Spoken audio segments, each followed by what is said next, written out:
आपल्याला माहितीच आहे की एकमेकाशी संपर्क साधल्याशिवाय, संवाद साधल्याशिवाय आपल्याला एकत्रित जी कामं करायची असतात ती आपण करू शकत नाही. आणि एकत्रित कामं करणं ही तर मानव समूहाची प्राचीन काळापासूनची गरज आहे. जेव्हा मानव टोळीने राहत होता त्यावेळेला सुद्धा ही गरज पडत होती. नंतर टोळ्या वसाहतीत निर्माण झाल्या, टोळ्यापासून त्या वसाहतीत तर मोठ्या समूहाला एकत्र ठेवण्यासाठी समूहाची गरज पडत होती. आणि समूह हा तयार तेव्हाच होतो जेव्हा अनेक व्यक्ती एकत्र येऊन परस्परांशी विचार विनिमय करतात, जेव्हा आपण एकमेकांशी बोलतो, एकमेकांची सुखदुःख समजून घेतो, तेव्हाच आपल्याला सर्वांनी मिळून जे काही ध्येय गाठायचंय ते गाठणं शक्य होतं. तर या दृष्टीने आपण जेव्हा ग्रामपंचायतीचे सदस्य किंवा त्याच्यातला कोणी धुरीण तसंच ग्राममित्र म्हणून काम करणार आहोत, त्यावेळेला कोणती कोणती कौशल्य कशा रीतीने वापरायला हवीत हे समजून घेण्याच्या दृष्टीने आपण संवाद कौशल्य म्हणजे काय याचा विचार करणार आहोत. संवाद या शब्दात वाद आणि सम असे दोन भाग आहेत. सम याचा अर्थ असा की सर्वांनी मिळून करायचं, सर्वांनी मिळून घालायचा वाद. आता आपण वाद म्हटल्यानंतर सर्वसाधारणपणे आपल्या समोर असतं ते भांडण, एकमेकांना तोडून बोलणं, एकमेकांशी युक्तिवाद करणं. तर यापैकी आपल्याला जे करायचंय तो एकमेकांना जाणून घेण्यासाठी संवाद करायचा आहे. एकमेकांची मतं समजून की या जेव्हा धर्मांतराचा कालखंड होता त्यावेळेला आम्ही अतिशय लहान होतो, शाळेत जात होतो. त्यावेळेला खरं आम्हाला बातम्या वगैरे खूप काही कळत होतं असं नाही, तरी पण आमच्या वर्गात संवाद चाललेला असायचा. ज्या मुली धर्मांतरासाठी जाणार होत्या त्या आम्हाला सतत विचारायच्या, तुम्ही का नाही धर्मांतर करत? तर मला याचं उत्तर काहीच माहिती नव्हतं. पण माझ्या एका मैत्रिणीने, वास्तविक आम्ही 3री-4थीत असू त्यावेळेला, तिने उत्तर दिलं होतं की आम्ही काही महार काय आहोत का आपण धर्मांतर करायला? मग मी घरी जाऊन वडिलांना विचारलं होतं की हे महार म्हणजे काय. तेव्हा कुठे आम्हाला कळलं की असं काही जातीभेद आहेत, वर्णभेद आहेत. त्याच्यावर मात करण्यासाठी, त्याच्यातून जोखडातून मुक्त होण्यासाठी धर्मांतर चळवळ केली जात आहे. त्यानंतर पाहत होतो की खरंच हे लोक मुक्त होत आहेत का. उदाहरणार्थ आमच्याच घरी काही लोक यायचे गावावरून, ते खुर्चीवर बसायला तयार नसायचे आणि आमचा तर आग्रह असायचा की खुर्चीवर बसायला पाहिजे त्यांनी. आई वडिलांनी सांगून ठेवलं होतं की कोणी आलेल्या खुर्चीवर बसून घ्यायचं, त्याला पाणी द्यायचं. पण हे लोक पाणी सुद्धा प्यायला तयार नसायचे. खूप वाईट वाटायचं, असं का करतायत ते. बरं, गावात असं काही खूपसा भेद नव्हता, पण कोणा ब्राह्मणाच्या घरी गेल्यानंतर आम्हाला पाणी प्यायला भांड मिळत नसे हेही आम्हाला माहिती नव्हतं. का आम्ही काही दलितही नव्हतो, मध्यमवर्गीय कुठेतरी होतो, मध्यम वर्णात कुठेतरी होतो, पण ह्याचा आमच्या जगण्याशी काही कुठे संबंध आला नाही. कारण आमच्या घरात असले संवाद घडतच नव्हते. कुणाला जातीवरून शिव्या देणं, कुणाला धर्मावरून शिव्या देणं हे आमच्यात नव्हतं.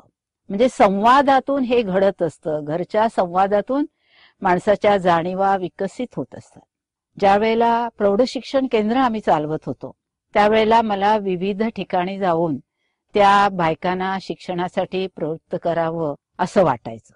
कारण मलाच चालवायची होती केंद्र, मुली मला मदत करणार होत्या, तरी त्यातून काहीतरी निष्पत्ती झाली पाहिजे असं मला वाटत होतं. आता या संवादासाठी मला घराघरातून फिरताना विचित्र अनुभव यायचे. कुणाला वाटायचं की ह्या बाई डॉक्टर आहेत, कुणीतरी त्यांना ओळख करून द्यायचं की ह्या डॉक्टर आहेत. पण मी काही तिथे डॉक्टर म्हणून गेलेली नसायची. त्या बाईंना वाटायचं की ही आपली तब्येत बरी करायला आलेल्या बाई आहेत कोणतरी. तेव्हा आपण त्यांना तब्येतीविषयी सांगूया, बाई पाय दुखत आहेत. आता हे जेव्हा मी ऐकलं तेव्हा डॉक्टर म्हणून उपचार मी केले नाहीत हे खरं जरी असलं तरी मला कळलं की त्या बाईंची शिकण्यापेक्षाही गरज आहे ती त्यांना तब्येत बरी हवी आहे. मग मी काही कंपन्याकडून औषधं गोळा केली, जेनेरिक औषधं ज्याला म्हणतायत, आज तुम्ही सगळे ऐकत असाल त्याच्याविषयी. अशी हाफकिन इन्स्टिट्यूट मधून कोणामार्फत गोळा केली.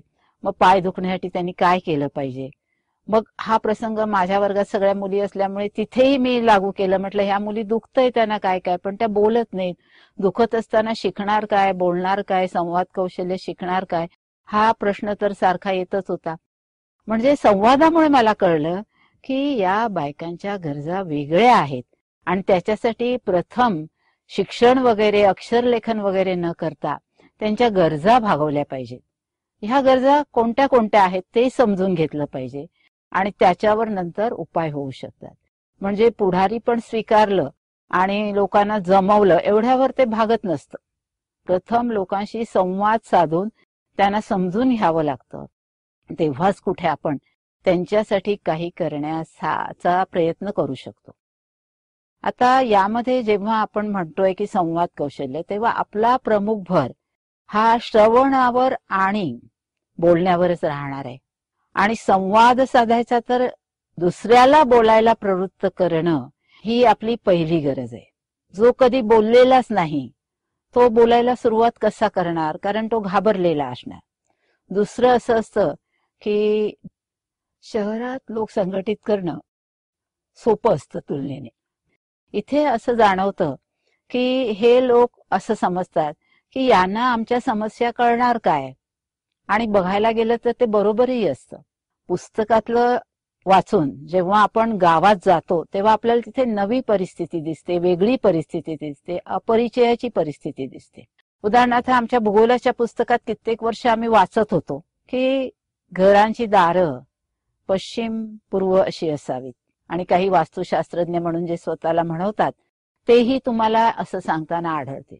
पण आमच्या गावात सगळी घरं मी जेव्हा पाहिली तेव्हा त्यांची दारं दक्षिण उत्तर होती. त्यामुळे विचारलं त्यांना की हे कशासाठी केलेलं आहे, तर त्यांचं कारण असं होतं की पश्चिम पूर्व असा जो पावसाचा मारा बसतो घरावर, त्यामुळे घरात वावरणं कठीण होतं. घरात गावची घरं असल्यामुळे त्याच्यात धान्याचा साठा असतो, गुराची गोठी पण असतो. पावसाच्या काळात गुरं पडवीत बांधली जातात, त्यांचंही रक्षण व्हावं.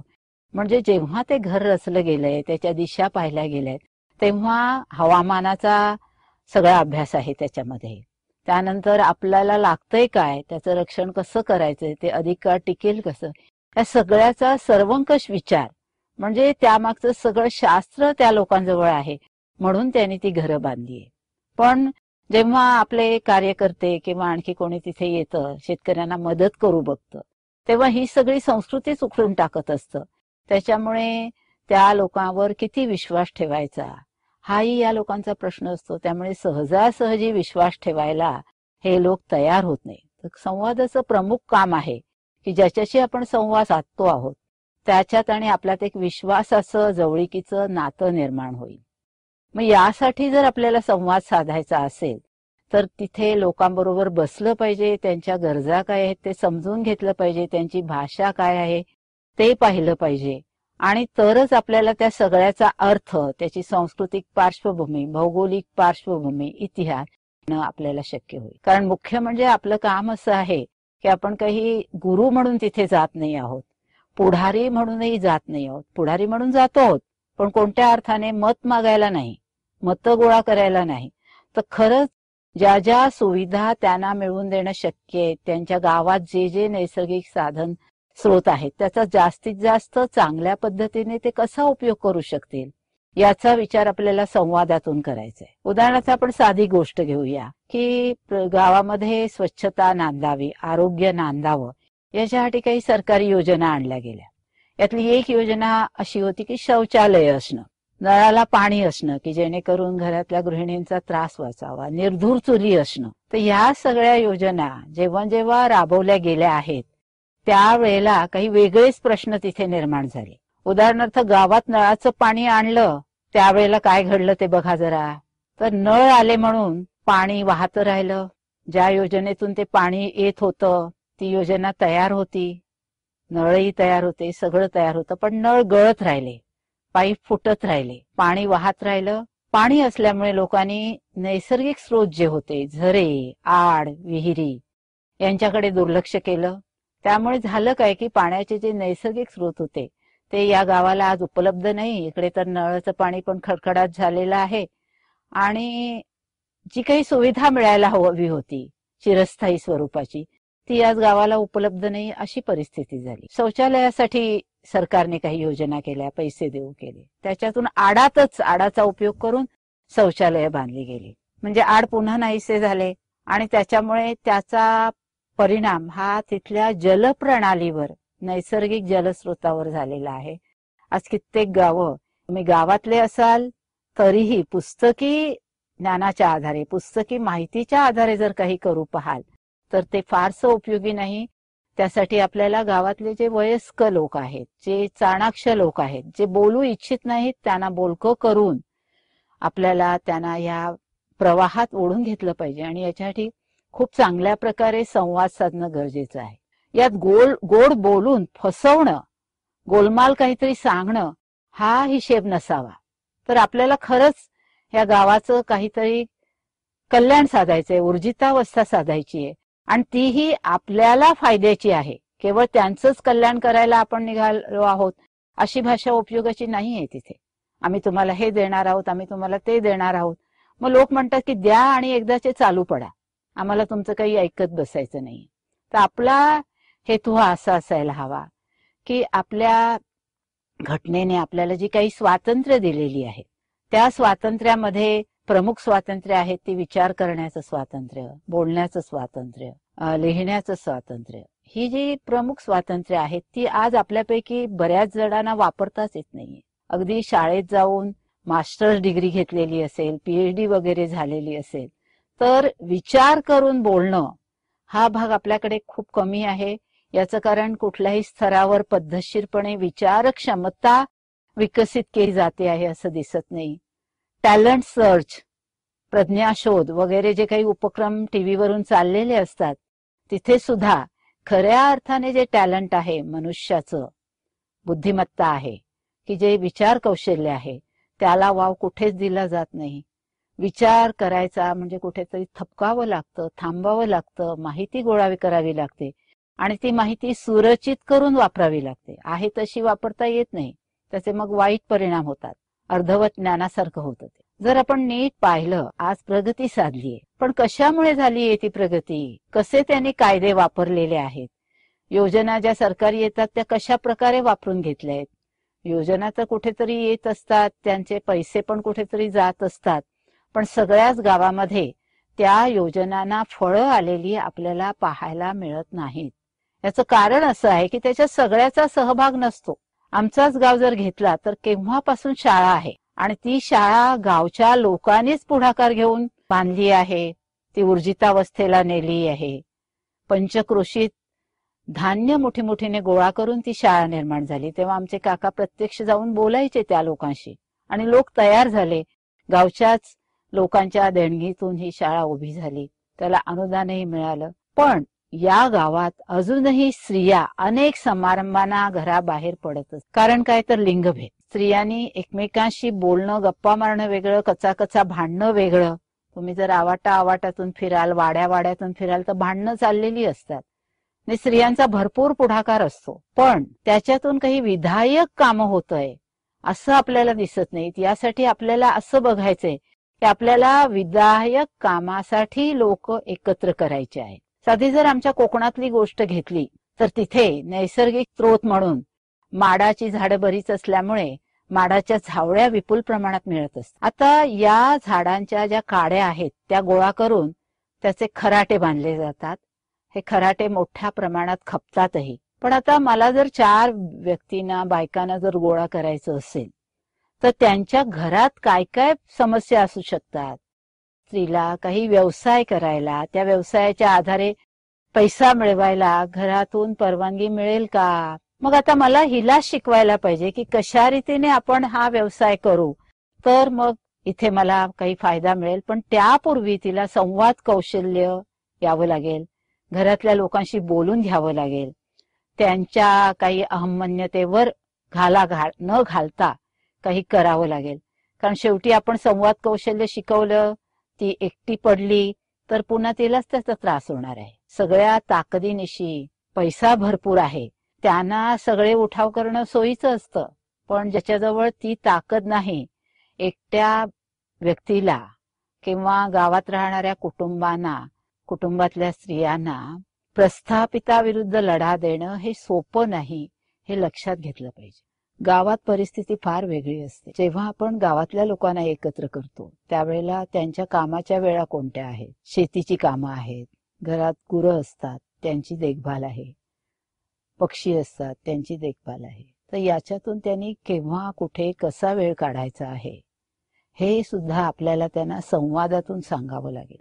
म्हणजे हे करताना लगेच सभा बोलावली, स्त्रिया गोळा झाल्या आणि आपण काहीतरी सांगू शकलो असं होणार नाही. परत जमण्यासाठी निमित्त आपल्याला तयार करायला हवं. तुलनेने धार्मिक गोष्टींचा आधार घेऊन हळदी कुंकवासारखे समारंभ योजून आपल्याला त्यांना एकत्र करायला लागतं, कारण अन्यथा त्यांना घराबाहेर पडण्याची परवानगी मिळणार नाही. यात बऱ्याच वेळा घरातूनच विरोध असतं असं नाही, तर बायकांना सुद्धा बाहेर पडायची भीती वाटत असते. तुलनेने काही गावांनी परिस्थिती चांगली आहे. उदाहरणार्थ अलीकडेच काही गावात जलस्वराज्याच्या निमित्ताने स्त्रियांना जमवलं गेलं होतं.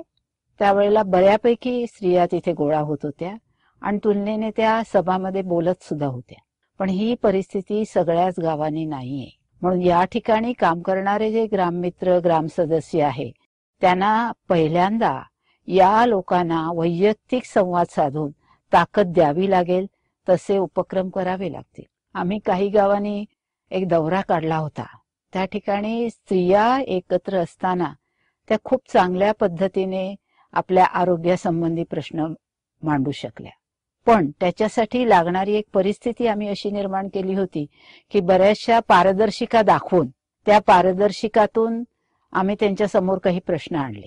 आता हे प्रश्न समोर आणले त्यावेळेला त्या स्त्रिया सहज बोलक्या झाल्या आणि बोलक्या झाल्या त्याही कशा की आम्ही बैठक रचनाच बदलली. एक कोणीतरी बसून भाषण करतो आहे आणि एक कोणीतरी बसून ऐकतो आहे असं न करता आम्ही त्यांच्यामध्ये बसलो, त्यांच्याच घरात राहिलो, त्यांच्याबरोबर जेवलो, त्यांच्याबरोबर चहा पाणी घेतलं.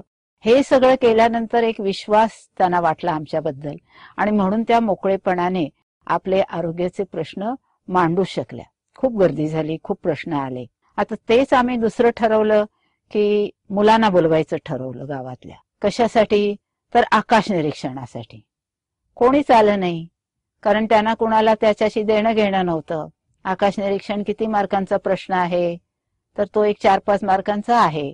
मग त्याच्यासाठी कशाला जमावं?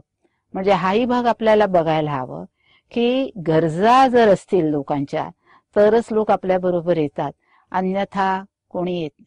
जेव्हा शहरातले लोक गावात जाऊन कार्यक्रम करतात तेव्हा या परिस्थितीला खूप मोठ्या प्रमाणात तोंड द्यावं लागतं. गावात जर निवडणुका असतील तर गावातल्या शिक्षकांना म्हणा किंवा पुढारी लोकांना आपल्या उपक्रमाशी काहीही देणं घेणं नसतं. पण गावातच राहणाऱ्या व्यक्ती जर असतील तर त्यांना हे करणं सोपं जातं. आता आपण ग्रामपंचायतीच्या सदस्या संदर्भात जे बोलतो आहोत त्यामध्ये एक गोष्ट स्पष्ट आहे की गावातील लोकच हे करणार आहे.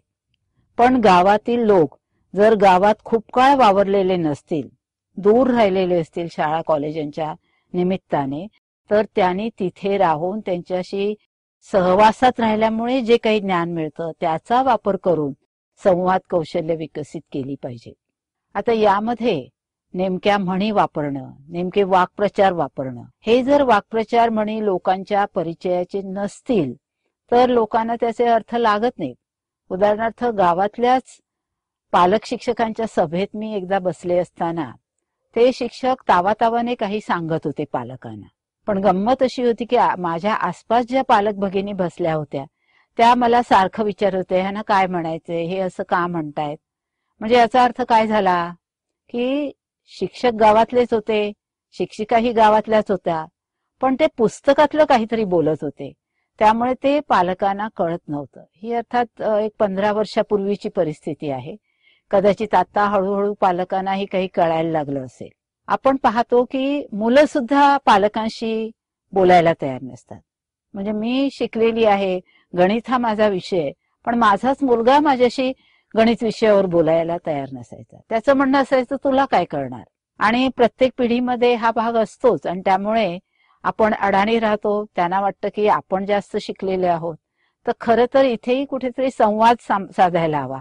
जेव्हा या मुलांना आपण नेमका प्रश्न विचारतो, या मुलाला मी नेमकं सांगायचे, अरे मला उद्या हे करायचंय तर तू करशील का मदत, मला नाही माहिती हे. म्हणजे हा जेव्हा मी पवित्र घ्यायला सुरुवात केली त्यावेळेला तो माझ्याशी संवाद साधायला लागला. म्हणजे आपण कोणत्या पावित्र्याने लोकांशी बोलतो आहोत, त्यांच्याकडून ज्ञान मिळवण्याचा पावित्र्य ठेवला तर ते आपल्याला सहज मदत करतात. आणि गंमत अशी की त्यांच्याजवळ खूप ज्ञान असतं त्यांच्या व्यवसायाचं, त्यांच्या जीवनातल्या अडचणींचं. पण काही कारणामुळे लोकरिवाजाचे दबाव असतात, आर्थिक दबाव असतात. एकटं राहणं हे विचार करण्याच्या पलीकडचं असतं. एकाकी राहण्याची भीती वाटत असते. त्यामुळे ते लोक संवाद साधत नाही. साधं मी गावातल्या शाळेतल्या मुलांना विचारलं की गरीब कोण असतात, गरिबी आपण कशी ओळखायची, तर जे लोक बोलत नाहीत ते लोक गरीब असतात. म्हणजे संवादाचं महत्व किती आहे ते पहा. बोलत नाहीत म्हणून हे लोक गरीब आहेत. काय तुम्ही गावात या आमच्या, काय तुम्हाला हवं ते करा, आम्ही बसू, चहा पाणी द्याल ते घेऊ आणि गपचूप घरात जाऊ. कारण गरिबाला नेहमी भीती वाटत असते आणि गरिबी आहे, सामाजिक भेद आहेत. आजही आपल्या अनेक गावांनी जातीभेद कसोशीने पाळले जातात. मी माझ्या गावात जाऊन जेव्हा इकडचं तिकडचं भाषा अभ्यास करत होते मी आणि इकडे तिकडे जाऊन चहा प्यायला लागले भाषा शिकण्यासाठी, तेव्हा माझा भाऊस जो शिक्षक आहे, प्राथमिक शिक्षक आहे, तोच मला घरात घेईना. जेव्हा शोध घेतला, खूपच खोलात गेले, तेव्हा वहिनी म्हणाली की तुम्ही कोणाकडे जाऊन चहा पिता, मग आपलं घर तर देवाचं घर आहे, मग तिथे कसं चहा घ्यायचं कसं तुम्हाला, तुम्ही लोकांच्या घरी जाऊन बाटलेले आहात. म्हणजे ही परिस्थिती जिथे आहे तिथे हे लोक कुठे आहेत हे आपल्याला किती खोलात जाऊन समजून घ्यायला हवं. एक समाजसेवक म्हणत नाहीत ते स्वतःला, पण ते खरोखरच समाजसेवक आहेत. त्यांनी एक वर्षभराचा दौरा केला आणि महाराष्ट्रातल्या गावागावातून ते हिंडले. तेव्हा त्यांनी पाहिलं की सरपंच हा आरक्षणामुळे निवडून जर आलेला असेल, मग ती स्त्री असो, दलित असो किंवा इतर कोणताही असो, सवर्ण नसेल किंवा पुरुष नसेल, तर तो आपल्याला मनमानी कारभार करत असतो तिथे ग्रामसेवक म्हणून, ग्रामपंचायतीचा सदस्य म्हणून, ग्राम मित्र म्हणून. मग आता ह्या परिस्थितीत बदल कोण घडवून आणणार, कसं घडवून आणणार? आणि जातीभेदाचं खूळ जे डोक्यात गेलेलं असतं, धर्मांधतेचं खूळ जे डोक्यात गेलेलं असतं, ते सहजासहजी बाहेर पडत नाही. मेंदूत अगदी रुतून बसलेलं असतं. मेंदूचा अभ्यास सुद्धा आपल्याला असं सांगतो की एकदा ही पवित्र अपवित्रतेची जी खूळ डोक्यात गेलेली असतात, ती आपल्या डोक्यातून बाहेर काढणं हे फार कठीण असतं. आणि गंमत अशी की ही शस्त्रक्रिया ज्याची त्याने करायची असते. मग इथे कोणत्या प्रकारचा संवाद साधावा लागेल? गावातलीच एक गोष्ट आहे की एक मुलगा साधारण 20 वर्षांचा असेल, त्याच्या डोक्यात खूळ गेलं असं होतं की तो 2-3 दिवस एका एड्स रुग्णासोबत राहिला होता. तिथे डासही होते. तर त्याचं म्हणणं असं होतं की तो ज्या अर्थी एड्सने मृत्यू पावलेला आहे, त्या अर्थी मलाही तो एड्स झालेला आहे. त्यामुळे या मुलाशी संवाद साधण्याचा गावकऱ्यांनी प्रयत्न केला. शेवटी सहज म्हणून मला वाटलं की मी त्याच्याशी काही बोलू का. आता मी काय बोलले, कसं बोलले, ही प्रक्रिया फार मोठी होती, ती अनेक सत्रात चालली, ते मी थोडक्यात सांगू शकत नाही. पण त्याच्याशी प्रश्न विचारत संवाद केला तेव्हा लक्षात आलं की ह्याच्यात थोडा थोडा बदल होतो आहे. यामध्ये मी अल्बर्ट एलिस नावाच्या एका अभ्यासकाची तत्वप्रणाली वापरली की मला काय वाटतं हे बऱ्याच वेळा मी कसा विचार करते त्याच्यावर अवलंबून असतं. ही माणसं सुद्धा तसाच विचार करत असतात. त्यामुळे त्यांना एकदा का अपवित्र काही वाटलं की ते अजिबात त्याच्या बाजूला फिरकत नाहीत. त्याच्यामुळे अपवित्रतेचं खूळ तिथे राहतं. काहींना तर वेडही लागलेलं आपण बघतो की काहीतरी धूत बसा, स्वच्छ करत बसा, असंही काही असतं. तेव्हा हा मानसशास्त्रीय अभ्यास थोडासा संवाद कौशल्याच्या निमित्ताने आपल्याला करायला हवा, ज्याच्यामुळे आपण काय बोलावं, कुठे काय बोलू नये हेही आपल्याला चांगल्या रीतीने समजून घेता येईल. खूप लोकांना एकत्र जमवण्यासाठी, कोणी दुखावलं न जाण्यासाठी आपल्याला खूप काळजी घ्यावी लागते. ती काळजी कोणती घ्यायची आहे हे आपल्याला या कौशल्यांच्या अनुषंगाने समजून घ्यायचं आहे. कधी कधी आपण अहमन्यतेपोटी काहीतरी बोलून जातो की हो आम्हाला असं केल्याशिवाय आमचं चालत नाही. तर यातला कुठेतरी आपल्या पैशांची घमेंड, जातीची घमेंड, वर्णाची घमेंड, धर्माची घमेंड ही दिसत असते. ही घमेंड खरोखरच आवश्यक आहे का? ती आपलं काही विकास करते आहे का? ती समाजाला एकत्र बांधण्यासाठी उपयोगी आहे का? हा संवाद आपणच आपल्याशी साधला पाहिजे. दुसरं, आपल्या दुबळेपणातून आपण बाहेर पडायला हवं. टाळ्या घेणारी वाक्य बोलता येतात, भराभर काही बोलता येतं, वाचलेलं पाठ करून सांगता येतं, याच्यामुळे संवाद सांगता येत नाही. तेव्हा आपल्याला हा विचार केला पाहिजे की मी काय बोलणार आहे, कसं बोलणार आहे, ते का बोलणार आहे. आणि त्याच्यानंतर एक आराखडा मला तयार करता आला पाहिजे की मी कुणाशी संवाद साधते आहे. बऱ्याच वेळा असं घडतंय की आपल्यात बसलेले लोक जे आहेत तेच वंचित असतात, पण आपण अशा थाटात बोलतो की वंचितासाठी आपल्याला काय केलं पाहिजे. मग इथे जो भाग येतो बोलण्याचा, तो आपण मिळून आदेश न देता काही बोलता येईल का आपल्याला, याचा आपण सातत्याने विचार केला पाहिजे. आणि त्यापूर्वी त्यांची योजना काय आहे, त्यांचे विचार काय आहेत, ते बोलायला त्यांना कसं उद्युक्त करता येईल हे पाहिलं पाहिजे. त्याच्यासाठी आपल्याला त्यांची भाषा शिकावी लागते. ती भाषा त्यांच्यात राहूनच शिकता येईल आपल्याला. तर या पद्धतीने आपल्याला आपल्या समाज कौशल्यांना विकसित करायचंय. इथे आपल्याला कोणावरही प्रभाव टाकण्यासाठी बोलायचं नसून लोकांनी आपला प्रभाव जो आहे तो टाकायला पुढे यावं याच्यासाठी बोलायचं आहे. आणि त्यांना ते स्वतःचं सामर्थ्य जाणून द्यायला मदत द्यायची आहे. त्यांचा स्वतःवरचा विश्वास वाढवायचा आहे. मी आत्मविश्वास म्हणणार नाही, कारण हा शब्द मला खूप त्रासदायक वाटतो. समाजसेवेचं व्रत घेतलेले किंवा समाजसेवेचं कोर्स पूर्ण केलेले, अभ्यासक्रम पूर्ण केलेले लोक आत्मविश्वासाने बोलत असतात. बऱ्याच वेळेला त्यांच्या लक्षातही येत नाही की आपल्या बोलण्यातून आपण समोरच्यांना खूप खूप दुखावतो आहोत, समोरच्यावर काहीतरी आरोप करतो आहोत. तर हे आरोप केले जाणार नाहीत, दुखावलं जाणार नाही, ह्याचं भान राखत बोलायचं. म्हणजे आपल्याला खूप सराव करावा लागेल. काही शब्द आपल्या मनात सतत येतच असतात. उदाहरणार्थ, फार पूर्वीच्या काळी शिवाचे भक्त होते, विष्णूचे भक्त होते. हे शिवाचे भक्त जे काही बोलत ते विष्णू भक्त बोलत नसत, आणि विष्णू भक्त जे काही बोलत ते शिवभक्त बोलत नसत. का? तर त्यांचा त्या शिवाला विरोध असायचा किंवा विष्णूला विरोध असायचा. म्हणजे या ठिकाणी ते लोक बोलताना जाणीवपूर्वक, उदाहरणार्थ विष्णू भक्त जे होते ते कुठल्याही शब्दात हर असणार नाही, शिव असणार नाही, याची खूप काळजी घ्यायची. आपल्याला याच्यासाठी हा उपद्व्याप करायचा नाही, पण आपल्या अवतीभवतीची जी माणसं आहेत ती अनेक प्रकारे दुखावलेली असतात, ती अनेक गैरसमज करून घेतात. त्याच्यामुळे त्यांना युक्तिवादात सहभागी व्हायला जर आपल्याला प्रवृत्त करायचं असेल तर त्यांना आपलं म्हणणं हिरिरीने मांडण्यासाठी आपल्याला काय करता येईल हे बघायला पाहिजे. म्हणजे जोरजोरात तावातावाने अभिनिवेशाने न बोलता अगदी सहजगत्या त्यांना गप्पा मारता आहेत असं वाटेल असं बोलण्याची आपण तयारी केली पाहिजे, असं मला वाटतं. अर्थात प्रत्येकाचा अनुभव वेगळा असतो. उदाहरणार्थ असीम सरोदेनी एक अलीकडेच लेख लिहिला आहे. ते जेव्हा दौऱ्यावर गेले होते तेव्हा त्यांनी ठरवलं होतं की लोकांचं म्हणणं म्हणजे लोकांना जागृत करणं, म्हणणं ऐकून घेण्याच्या पलीकडे त्यांना जागृत करावं लागतं. तर जागृत करण्यासाठी मी जोरजोरात बोलेन, जोरजोरात मी त्यांचे प्रश्न मांडेन. तर मग त्यांनी त्या पद्धतीने विचार केला, त्या पद्धतीने त्यांना काही यशही मिळालं. तेच आपले गाडगे बाबा जे लोकांशी बोलायचे ते कसं बोलायचे, तर ते प्रश्न विचारायचे आणि ते प्रश्न अशा रीतीने विचारायचे की त्याचं उत्तर हो किंवा नाही असं देतील. तो प्रश्न विचारल्यानंतर ते लोकांना पुरेसा वेळही द्यायचे, म्हणजे थांबायचे. आणि त्याच्यामुळे काय व्हायचं की लोक उत्तर देत विचार करून, आणि ते उत्तर जे असायचं ते उत्तर हे होकारात्मक असायचं. आणि हे होकारात्मक उत्तर देण्यासाठी त्यांना स्वतःकडे पाहायला लागायचं की आपण काय करतो, नेमकं गाडगे बाबा म्हणतायत त्याच्या विरोधात आपण काहीतरी करतो आहोत. तर हा एक डावपेचाचा भाग असतो. ते डावपेच आपल्याला बोलण्याचे आखता आले पाहिजे. आपल्याला काय सांगायचंय, कसं सांगायचंय, केव्हा सांगायचंय, आणि ते सांगण्यासाठी आजूबाजूला काही निमित्त निर्माण करता येतंय का, आजूबाजूच्या परिसराच्या आधारे, हेही आपण पाहायला हवं. नाहीतर लोक आपल्या अंगावर आहेत.